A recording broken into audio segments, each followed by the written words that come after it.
આ વાટકામાં શું ભર્યું છે તે? लेमन का रस। હે? लेमन का जूस। લેમન કા જ્યુસ? Yeah. ઈ હું?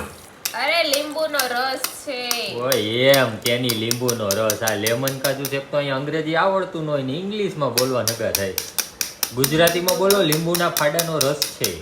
આ લીંબુના ફાડાનો રસ છે। જોવો આ એના બી હા તો એનું તે હવે શું કર્યું આ કે આ એના શું બી છે? છે, આ એના છોટલા છે। આપણે અળસીનો મુખવાસ કરી છીએ તો હા. એમાં છે ને ખટાશ પકડાવા માટે લીંબુ નાખી તો મસ્ત ટેસ્ટી બને। હા. એટલે આપણે છે ને લીંબુ જ નાખી છે। આમાં લીંબુ- ત્યાં ઊભી રહે આ બરોબર લીંબુની વાત તારી। હવે ત્યાં અળસીના મુખવાસમાં શું શું નાખ્યું છે? આમાં છે મગજસરીના બી ને તકમરિયાના બી છે અને હજી એક થાય છે આમાં સનફ્લાવરના બી નો અને જે અળસી હોય છે એ હોય છે। આ 4 વસ્તુ જ આમાં એડ થાય છે ને ગોઠલી એક એડ થાય છે। હવે- 5 વસ્તુથી આ મુખવાસ બને છે, પણ 5એય વસ્તુ એટલી હેલ્ધી છે ને 5એય વસ્તુ ખાવાથી બહુ જ સારી, કેમ કે અળસી છે ને એ લોહી સુધારવો કરે છે અને પાચન શક્તિ માટે પણ સારું છે અને ગોઠલી પણ પાચન શક્તિ માટે સારી છે।